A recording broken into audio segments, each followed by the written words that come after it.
target part of the body. Hadi sasa utakuwa unafanya mazoezi fulani ndio tumbo ipungue. Kwa hivyo tudanganywa. Hiyo unafaa ku exercise the whole body, mwili wote. Lakini mwingine akwambia mimi sitaki sehemu nyingine iguswe. Nataka tumbo peke yake ama nataka mikono peke yake. Kwa hivyo unajua vile mwili wetu unafanya kazi ile tunaita metabolism. Ndio hayo mafuta yako kwa tumbo yaishe. Kama ni mafuta yamejaa kwa tumbo ama huku kwa mikono, kwa shingo, wengine ni miguu, ndio hiyo mafuta iishe, lazima metabolism yako iende juu na ufanye mwili ukuwe na haja ya kutumia hayo mafuta. Kwa hivyo metabolism haitakuwa tu hapa kwa tumbo, lazima ikuwe mwili wote. Lazima hayo mafuta kuwe broken down into energy, mwili wote utumie hiyo energy.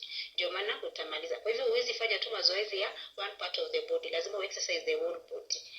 Okay. So kwa beginners huwa nasema si lazima uende gym, kwa sababu mara mingi watu wanasema sina pesa ya kuenda gym, sina time ya kuenda gym. Huwa nasema anza kwa bedroom yako, hapo tu kwa kitanda.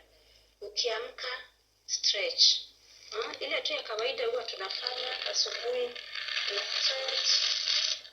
Umekaa tu kwa kitanda. Unaweza kuwa tu umekaa kwa kitanda ama umeamka tu umesimama hapo una stretch. Ukistretch unafanya light exercises.